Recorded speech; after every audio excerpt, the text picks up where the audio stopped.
Welcome to the Social Network Society podcast. The Social Network Society is a community aimed to foster meaningful connections among scholars engaged in research, teaching, and practice of social networks. In this podcast series, we'll spotlight recently published peer-reviewed articles and uncover more about the fascinating world of social networks through the lens of authors. We will also engage in discussions with faculty regarding their experiences teaching social networks to diverse audiences, as well as addressing related topics such as mentorship, maintaining a healthy work-life balance, navigating the job market, and more in subsequent podcasts. This podcast is brought to you by the Social Network Society Communications team and is sponsored by the University of Massachusetts Amherst. Your hosts today are Tomova Shakur, Assistant Professor in the Management and Leadership Department at Texas Christian University. Danny Yin, Assistant Professor at Penn State University. Jason Ross, Assistant Professor at Western Carolina University. And Arushi Aggarwal, PhD student at ESSEC Business School. We're very excited for today's episode. It's another topic-based podcast, and today's topic is mentoring PhD students. We'll be unpacking what mentorship looks like, the challenges that come with it, and the small things that make a big difference along the way. We're so grateful to be joined by three incredible mentors: Labianca, professor at University of Massachusetts Amherst, Elisa Operti, professor at ESSEC Business School, and Yonghoon Lee, associate professor at Texas A&M. Each of our guests brings a distinct approach to mentoring PhD students, shaped by years of experience guiding doctoral researchers across different disciplines, stages, and career paths. Together, they offer thoughtful perspectives on what effective mentorship looks like, from fostering intellectual independence and designing meaningful research trajectories to navigating the challenges and opportunities that come with supporting scholars through such a formative journey. We're truly grateful to all of you for being here with us today. So let's hop into it. How did you all get into the profession? Did you always know you wanted to be an academic? Yes, Joe, would you like to start?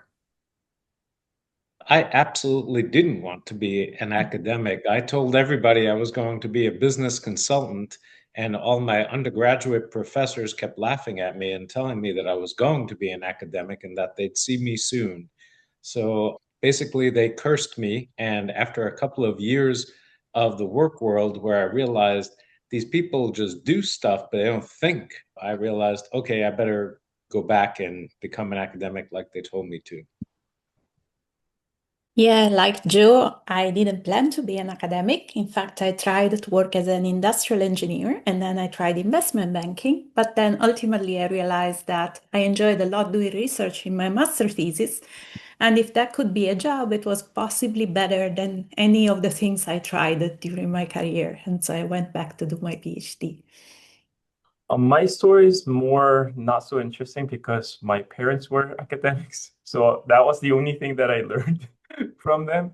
So I was more or less thought about like being an academic and doing PhDs, but I just didn't know what to. So usually my question was like, what would be the topic that I want to study rather than be an academic or not. I guess to follow up on that, how did you choose social networks research for all of you? So for me, I grew up in a huge Italian family and always lots of conflict and drama.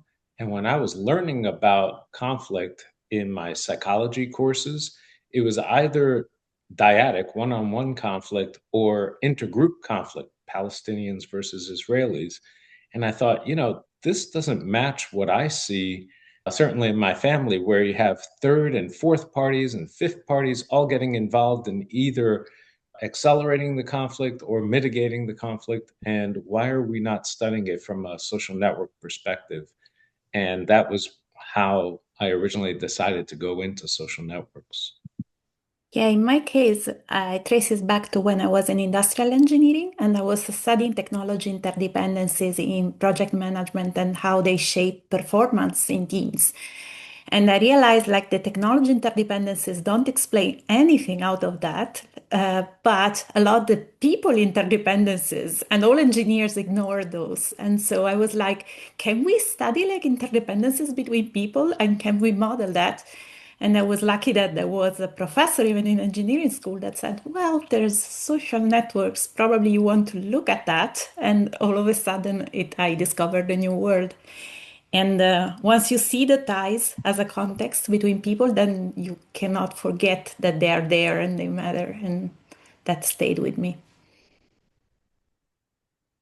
So that part is a little bit more interesting because I was a church youth group leader, and people's relationship matters so much in terms of who turns out to church or not.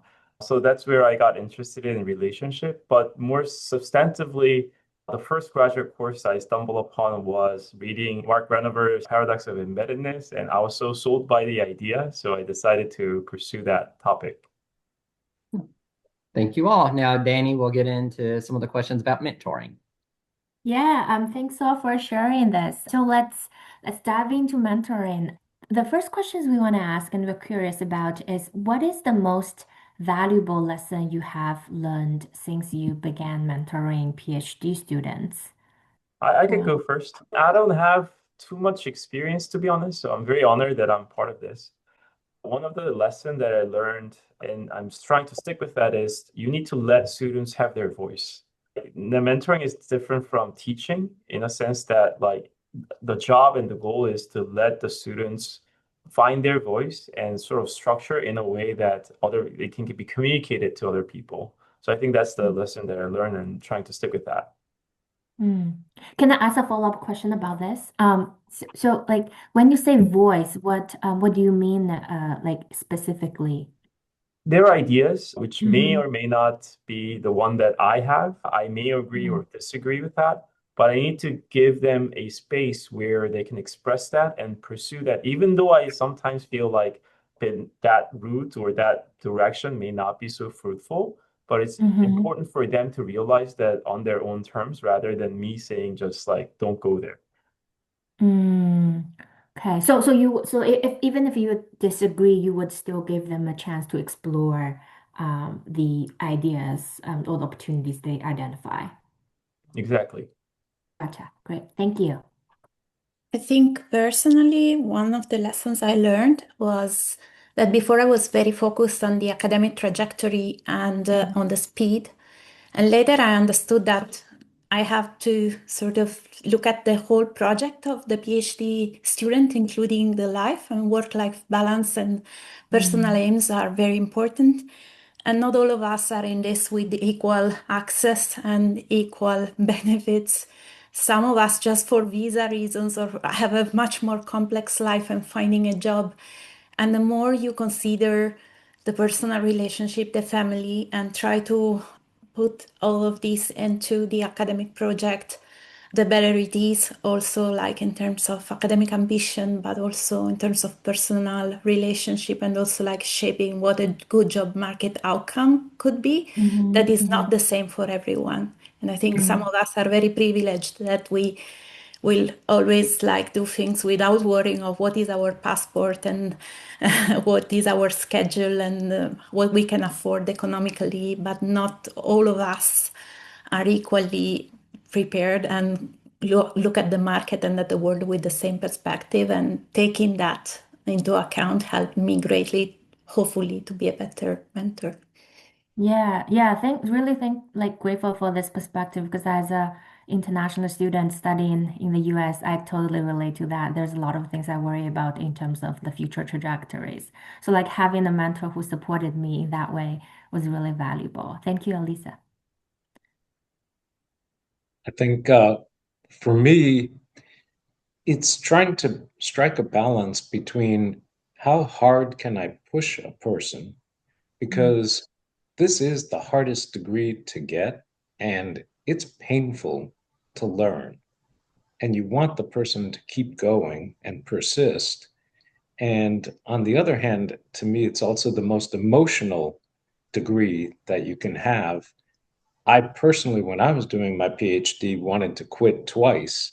And I felt like anytime a doctoral student was, I could see that they looked like they were flagging in terms of persistence, that's one of the things that you have to balance off is like, okay, maybe today is not the moment to try to push them, and instead let's turn to emotional support. So being able to balance those two things where the standards are high and yet you're not trying to overwhelm the person so that they quit. You're really trying to support them, as Elisa said, as a human being as well as an academic. Yeah, thank you. Yeah, that's a really valuable perspective. Joe, when you say push, do you mean like in terms of academically more challenge their thinking in that way? Absolutely. One of the things we all as academics came in is because we want to find this new thing that nobody else has ever done before. The Right. difficulty is that we're in a social science that has existed for thousands of years. And so when somebody comes to me and says, for example, AI is the greatest thing ever and it's going to change everything, and none of the academic research that's been done to this point matters because nobody's ever dealt with something like this. That is complete BS. There's been technology change Mhm. throughout humanity. That's the whole, it's one of the distinguishing things about humanity is our technology. That is something that is lazy Mhm. intellectually. And I have to Mhm. push somebody and force them down the road to learn and to think hard about, Mhm. hey, how was the introduction of the train very similar to the introduction of AI? And those two things don't seem on the surface to be similar, but you need to think deeply. And really pushing somebody to do that is taking them on an emotional journey Right. that they may not want to go on, but they need to go on.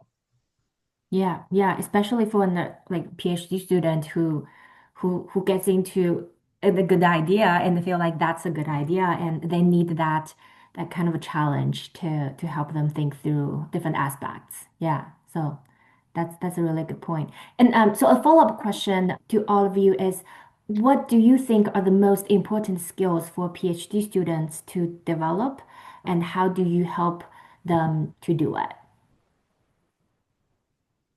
Literature review. Nature review. That is the most important thing. As I just said, what doctoral students want to do is as narrow a literature review as possible, and Mm-hmm. instead trying to figure out what is that middle ground between this is too far afield versus this actually has something to say to the phenomenon or the theory that I'm interested in studying. And I usually very early on try to bring in a librarian from the research library to show the doctoral students here are the resources. And then I reinforce that with constantly telling doctoral students, have you spoken to the reference librarian? And helping them as well with my own resources, but really forcing them to talk to the experts at the university, the reference librarians. I'm gonna go probably with something related to Joe because I think Mm-hmm. there's two things you try to develop is one thing is method, but method is linear. You learn, you apply, and you grow linearly. And one is taste and filtering. And so you need to read broadly, but then to learn to filter. And learning to filter and to make sense is the most difficult, I think, now because we seem to have a lot of access, but in reality, what information is good or bad? Even in terms of feedback, you would go to way more conferences than we used to go before, get a lot of feedback from reviewers, from friends, but then how you filter the feedback in a way that, it turns your paper better. You just don't sit on it without doing anything. You just don't accept everything without critical Right. insights so that it leads to a paper that is inconsistent. So filtering information, filtering feedback, and it's totally non-linear to get. So at the beginning, as you read a lot, you see a lot of feedback, and you don't know what to do with it, and it takes very long to me for students to develop like how I read it and what do I do with it, much differently from methods where you learn day by day and you apply Yeah. and you can go to training and talk to people that know and absorb. So this Yeah. would be the two things. Yeah. How do you help them develop this sense of how to discern or filter information feedback? After every presentation or every paper we send, and it's about sitting with the reviews, thinking about like what is it that we're saying, what are the scenarios that we can develop out of it. Would it be a better paper? Would it be a worse paper? Would it converge? Do we have the means to do it overall? After presentations, giving feedback. But it's not like, as I say, it's not linear. Right. So maybe you would go in for a year because in the end you can question, but the insight and the taste have to be from the student, right? So you can question and accompany this learning process, but you can't replace the student in saying what I would do or how I would read that, right? Yeah, It's for very sure. difficult, I find. I mean, it was very difficult for myself as well, I feel.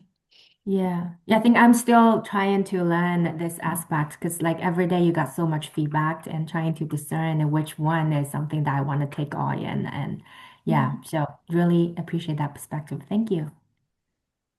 I think as a skill, I would like to emphasize on the theoretical, thinking. I think it's a skill because you sort of need to hone it and then develop it. And what I mean by that is trying to take a paper and apply it into situations that you know well or around you. See if whether these things work in around so that you sort of understand it's not just an explanation of a certain phenomena, it's also a theory that can be applied in multiple cases in different situations. And I think, especially in PhD journey, you're a little bit like have a tunnel vision of like what's in front of you and the project that you're working on. And oftentimes we overlook the fact that we are trying to develop theory that is like beyond a certain context. And I think that's a skill that it's really valuable to develop during the PhD period. Yeah. How do you help them develop it? So probably the first question that I usually ask to students is like, do you think this phenomenon that you were describing to me or you want to do project on, do you think that happens in other contexts? So can you think about different contexts in which that happens too? And that sort of gives them a opportunity and gives me an opportunity to think about is this a common pattern or is there a boundary condition that is actually much more important? So I think that exercise was very useful. Got it. Thank you. Thank you all for sharing. Building on to our current discussion, so do you think as PhD students, once we start developing our own ideas, is it better for them to develop ideas on their own, or is it better for them to join projects that are already underway? So I have a particular approach that I like to take with doctoral students. I believe that they should be involved with a portfolio of projects throughout their PhD. When they first arrive, I like to put them on projects that are a little further along and then ask them to begin developing their own ideas. And so you end up with the ones where you're further along, the student gets to see the end of the process because sometimes you're wondering why is the professor asking me to do all these things? This seems ridiculous. Why am I running these analyses so many different ways? Well, once you've seen what the reviewer packet looks like, and you suddenly realize, oh, this is nothing compared to what the reviewers are going to ask me to do. It helps you to understand. I actually remember one of my old students, Gotze Andrzejewski, complaining about how many different ways I had him analyze his data, and then he came back and he was like, "You were being so kind to me, and I had no idea. I thought you were just busting my chops." And it's like, no, I'm not doing that. That's very interesting to think about it the other way around. And I think that is actually very good advice because as a PhD student, helping to see the end of what the review process will look like also helps you shape your own idea as well, because you need to see how many directions you need to silo it from and how to make a strong argument. And you haven't asked me this question, but I think it's extremely important that you review a lot as both a doctoral student and a junior faculty member, because the advice that I always give is after you've finished writing your review, look at your review and think about the paper that you're working on right now and see how many of the same criticisms you gave this author apply to your own work. And you'll see that 90% of what you wrote are the same criticisms that people are going to have about you. This concept is too fuzzy. The theory is incoherent. How does this measure match what you said up front? All those things will be the same. And so get involved in reviewing very early in your PhD, and that will improve you as a scholar. I'll go next. I actually think that different schools and PhD programs have different approaches on these things. But I fully agree with Joe's point, because I think early on, what you want to have from your mentor is a little bit more detail oriented, like, is my regression table look okay? Is this control variable? Do you have to log it or not log it? That kind of detail oriented. You need to have some of that as well. But at the end of the day, I believe the dissertation is the student's voice and their idea. And in that sense, I think at the same time, you do want to develop your own ideas and not just like piggyback on other projects. That may give you a lot of projects to work on, but don't overburden yourself with those projects, because that takes away time for you to think about your own ideas. So I think that striking that balance is extremely important. And I've seen so many times, including myself, where I've sort of overburdened myself in terms of involving too many projects and then losing time in terms of developing my own. And I think that's a common mistake. So I think the right answer for me, same as Joe, like I think it's you need to have a right balance. As a quick follow-up, what do you do when you feel like you've overburdened yourself with too many projects? How do you go about deciding what do you do for now? So my answer is really bad, because I just weathered through. I think that was the most intense period of my life, that I wanted to make sure that I can finish all of these other things and have some time to do my own. But if I'm being honest, I think that delayed my own, dissertation work to proceed over time. So if I go back in time, then I need to have some courage of saying, okay, no, like, I know that this project could be a promising project that would give me a publication, but maybe I should have said no to these things, because they actually delayed the things that I actually worked on for myself. So, but it takes courage. Definitely. That's a discussion, by the way, I think you should have with your advisor before you say yes or no to joining a project, because they can take stock of the big picture with you. If I can go on the solo versus collaborative, I don't think I have much to add. I think the goal is to grow as an independent scholar. That's an end goal. And different people, depending on their background, may have a different path. I've seen people joining a PhD program with a scholarly background and able to pull out a solo author AMJ alone. I was not the sole supervisor. I was like just in the committee, but there was sort of a preparation before the PhD that made that personality self-driven, independent, etc. And also the community seemed to value more solo authored work. In general, it's about like what can you learn and what can accelerate this process of becoming an independent scholar better. So typically, I also think that working with someone that has already done, seeing the finished product, putting yourself in the condition of doing and organizing, seeing how a project works before you run one on your own is beneficial. But of course, I found it is extremely beneficial, for instance, for students coming from a long career outside academia, because it helps them set the norm, see how people in academia work. There's a lot of project management in academia that they would not learn by themselves, and they would carry their routine from another job to academia that may not work.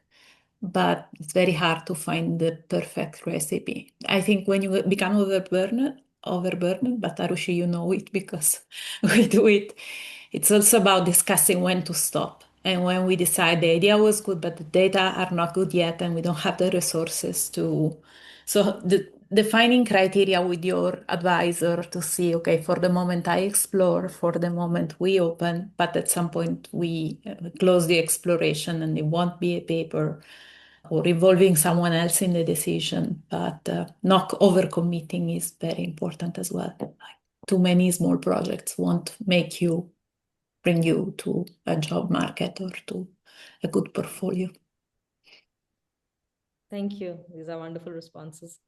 It's fascinating discussion so far. Since you just mentioned growth, are there any professional habits that you wish PhD students developed earlier on in their academic careers? I always suggest to PhD students that you set aside 1 hour a day to just write, and that the little bit that was given to me that I still use is that your average paper is about 40 paragraphs. So if you just write half a paragraph a day, within 80 days, you'll have a full manuscript. And when you say it like that, you realize that's not even 3 months. And all I have to do is write half a paragraph. That's just a few sentences every day. And one of the reasons that I think that that's critical is because I have a horrible memory. And if I wait until I have a huge chunk of time to write, I can't remember where I was before. And so I have to go back and try and put myself in the right place. Whereas if I write a little every day, I can remember what I was struggling with and I just keep going. And so that's the habit that I think PhD students would benefit from. I totally agree. And actually, I'm trying to exercise like that habit still. And I think it's a really difficult habit to keep. But I'm going to turn the boat a little bit. It's a long game. Like your academic career is a long game. And I only noticed that once I became much busier, but you need to have work-life balance. You need to have a good personal life as well, because you won't be able to weather through with these research or high intensity, too many projects, these situations for you can maybe withstand 1 year, but you can't do that for 10 years, 15 years, 20 years. So I think what I would like to suggest to PhD students early on is have a hobby outside of academia, do something that sort of can help you to take off your mind for a while. And I think that's extremely helpful in terms of carrying your motivation of doing research, keeping the standards and pushing forward.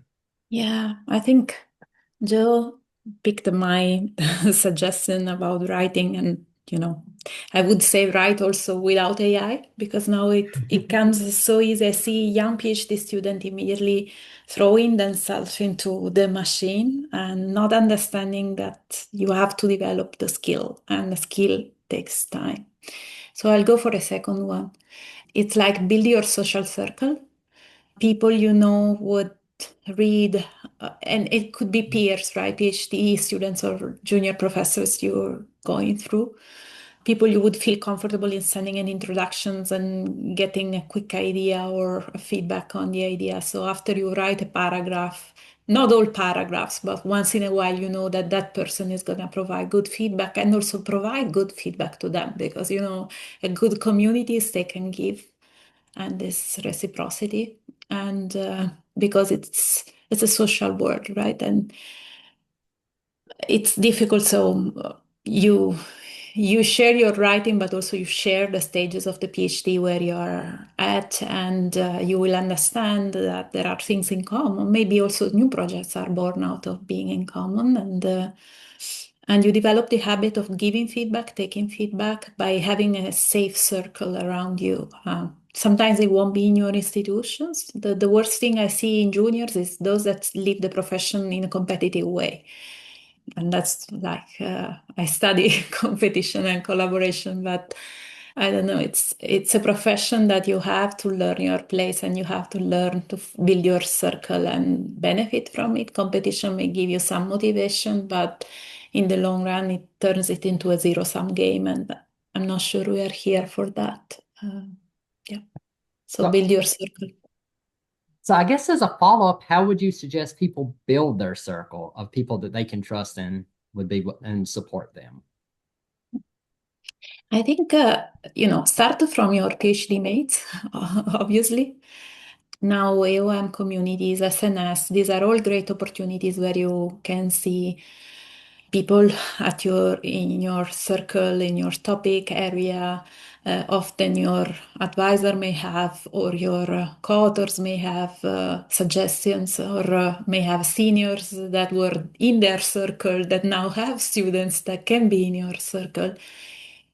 It's not easy. Sometimes it's also like social in a sense of meeting the same day of the week or having a writing weekend. I mean, it doesn't have always to be painful. Sometimes if you make things fun, we used to have like drinking and writing and academic anonymous feedback in a previous phase twice a month, but it was for us regularly to get there with 1 or 2 pages and exchange.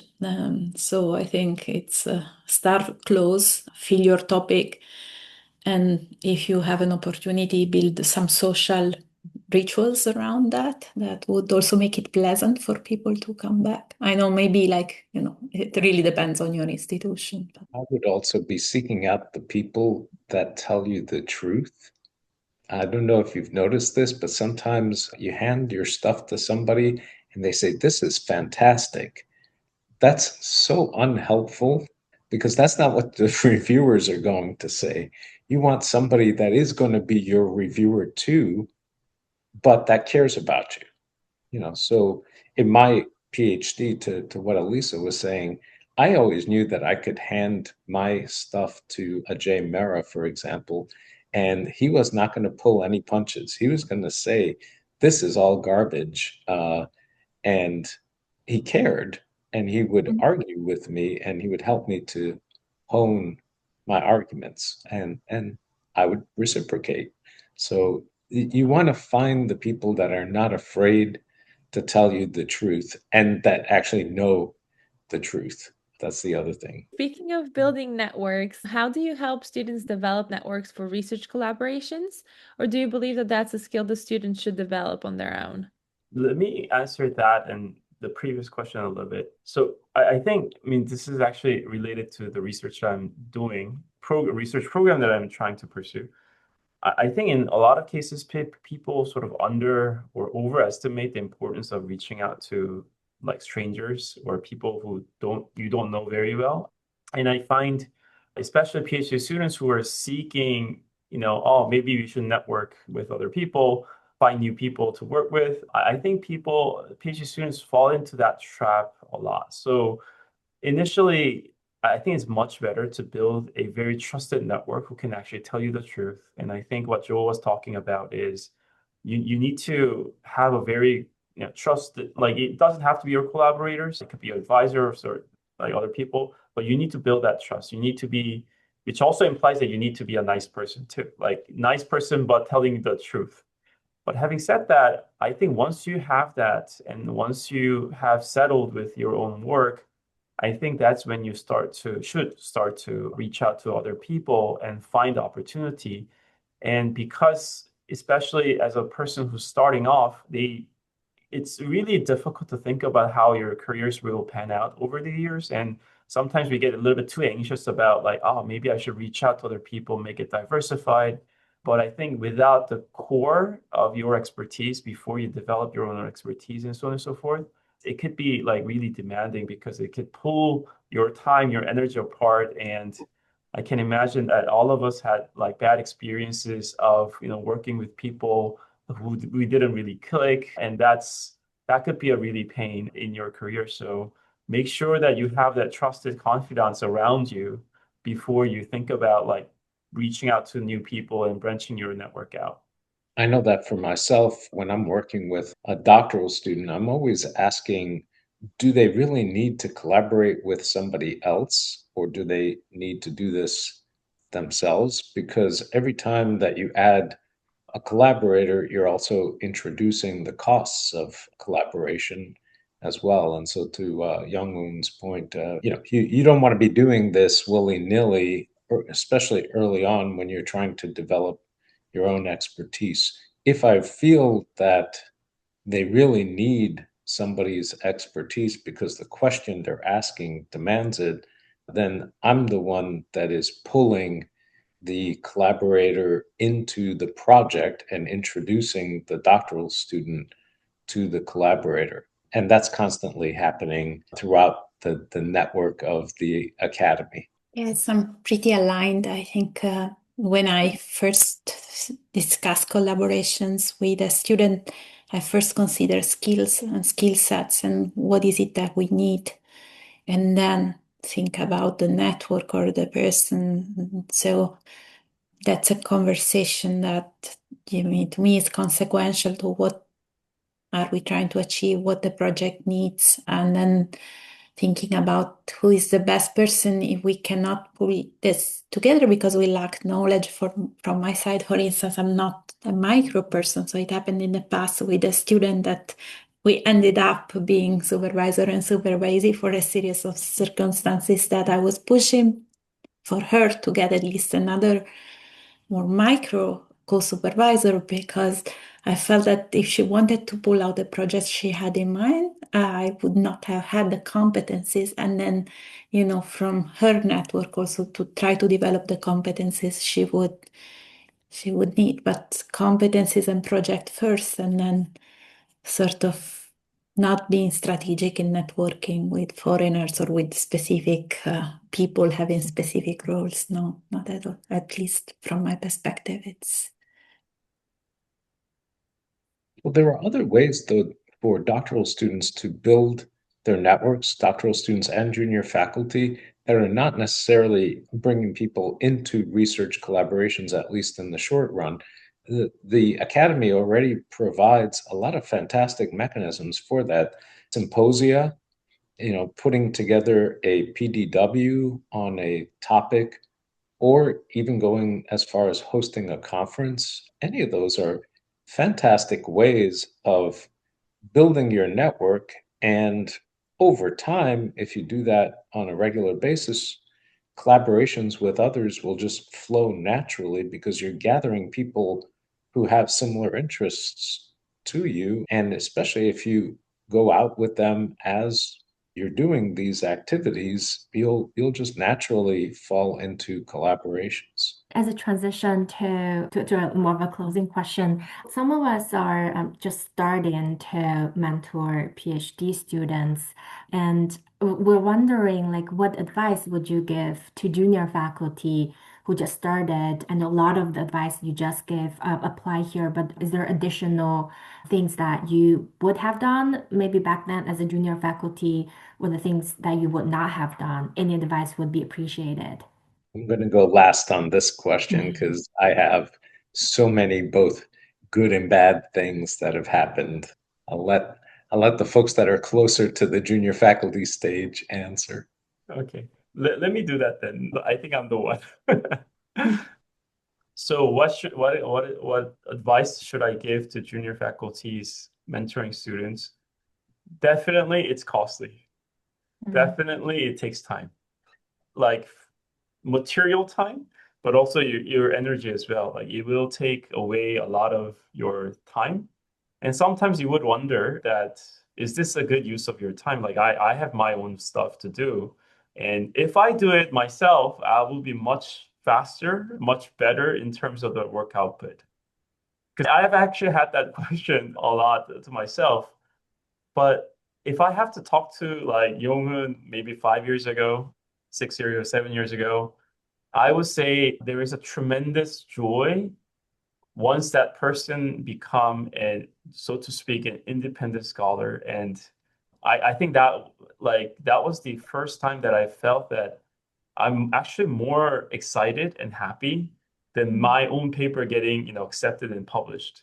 that seeing her work getting recognized and people talking about her work, it's not my work, but I was so excited and proud and, felt much more, meaning to what I do. So I would like to recommend that, yes, you need to understand the cost and you need to understand the potential downside. And a lot of people, including myself, would caution them before jumping in and, developing and mentoring, PhD students. But you do want to keep that in mind of, this is what we do as well. It's part of our job. And, it's a learning journey as a mentor as well. So you will have, obviously trial and errors, but hopefully you can also enjoy that joy at the end of the journey. Thank you. Yeah, on my side, I think if your institution and allows it, and if you feel it is good for you at that point of career, I say it's a good thing to do. My supervisor was just out of his PhD, and when I was in my PhD program, I was the first student he supervised, and I was kindly pushed by my senior professors not to work with an assistant professor at the first year, and it was the best advisor I could possibly have. And then when I turned into being a professor, I told my students, well, we'll do a lot of mistakes, but my advisor I was the first student mentored by my advisor, and it worked. So maybe we can try to see if it works. So I would possibly caution against, if you hear like you are junior, don't touch this. It can work, and it has been a great experience for me, both as a student and as a supervisor. Having said that, it takes a lot of time. And one thing I also bring to the table is maybe another thing you can also consider is co-supervising. If you have a mid-career or a senior faculty with whom you work very, very well and you have clear norms at your institution, because for me, it was also like I was in a PhD management. I didn't do sociologist, but I had a colleague that was a sociologist that I really admired, and we co-supervised a student, and it was a great experience for the student, for me, and for him to really build as a team. But yes, with the right formula, I'm now more proud when my students come out with their publications alone in these days than when we publish work that we have together, because I really feel like, okay, there's a scholar there that is now doing an amazing job, and I was lucky to be there a little bit at the beginning. So, it has a value, I would say, but it has a cost. So carefully consider. Yeah. I completely agree with what's been said up to this point. The costs are high because a doctoral student is a black hole of effort. And in a lot of institutions, like the one where I am currently, a junior faculty member could not supervise a doctoral student. You cannot be doctoral dissertation supervisor. It's not allowed. So I think people have recognized the costs and said, we're not going to allow this. And instead, the model that we use is exactly what Elisa was pointing out, which is when we bring in a doctoral student, we have a primary mentor who's a senior faculty member and can give a lot of effort, and they're obligated to meet with the student at least weekly. And then we have secondary mentors, and that's primarily what the junior faculty are there for. We ask that they meet with the student, about every 3 weeks. If they want to give more effort, they can, but they're not obligated to do that, because the way I like to think of it is that, a doctoral student allows you to explore the world and to learn new things and to go off in different directions because you are following their interests rather than your own. On the other hand, when you start as an assistant professor, you have to exploit what you already know and what you can do to get the publications so that you can get tenure. So this is not a time where you have all the time in the world to do that kind of exploration. You need to be exploiting what you already know and what you can do. And the time for that greater exploration comes once you've got tenure. So I would argue that you should not take on that role of being the primary supervisor, even if your institution allows you to do it, but work in this kind of more collaborative model with mid or senior career scholars to mitigate some of the costs that have been brought up. Thank you so much. Those are really valuable perspectives. That's it from us. Thank you really for the insight and wisdom that you shared with us today. It was very valuable. Yeah, it's fantastic to be here. Thank you so much for the great questions. Yes, thanks for the work you're doing for SNS and for the community. And thank you.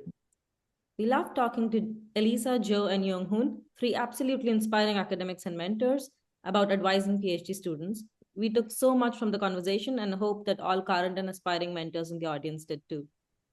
If you liked today's episode, please like and subscribe to our podcast. We're looking forward to getting your feedback. If you have any suggestions, feel free to email us at communications.sns@gmail.com. We look forward to touching base with you.